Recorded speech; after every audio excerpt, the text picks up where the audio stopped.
दोस्तों, today we are going to discuss the 10th chapter of IC 38 and chapter का नाम है applications of life insurance. तो सबसे पहले समझते हैं कि कौन से इंपॉर्टेंट एप्लीकेशंस है इस चैप्टर के अंदर। गाइस, आपने काफ़ी बार सुना होगा कि जब भी आप होम लोन लेते हैं तो होम लोन के साथ आपको एक इंश्योरेंस दिया जाता है। फॉर एग्जाम्पल कंसिडर कर लो कि आपने होम लोन लिया था 15 ईयर्स के लिए, तो 15 ईयर्स आपको EMI पे करना होगा। अब अगर 15 ईयर्स EMI पे करते करते किसी बंदे का कुछ हो जाता है, इन दैट केस वो EMI कौन भरेगा, that will be a question.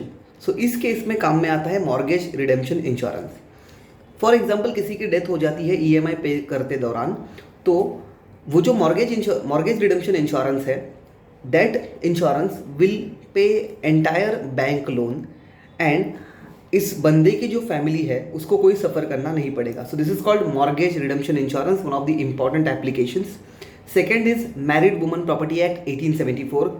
Now ये क्या कहता है, मैं लाइफ इंश्योरेंस पॉलिसी परचेज करते वक्त एक नॉन अटैचेबल एसेट क्रिएट कर सकता हूँ by choosing this option.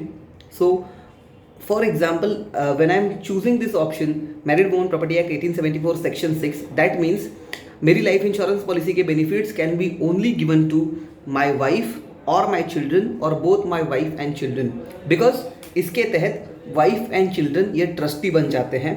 And मेरी लाइफ इंश्योरेंस पॉलिसी कोई भी गवर्नमेंट की अथॉरिटी हो, कोर्ट हो, चाहे इनकम टैक्स डिपार्टमेंट हो या एनी डिपार्टमेंट हो, अटैच नहीं कर सकते। इसलिए मैं इसको कहता हूँ non attachable asset creation. Okay, इस पॉलिसी की एक इम्पॉर्टेंट चीज़ आपको बता दूँ कि यहाँ पे कोई नॉमिनीज नहीं होते, ना ही ये पॉलिसी आप किसी को असाइन कर सकते हो। ठीक है, अभी claim money can be only paid to trustees, जो आपकी वाइफ एंड आपके चिल्ड्रन हैं। Third important thing is key man insurance. Key man insurance समझने की कोशिश करिए दोस्तों।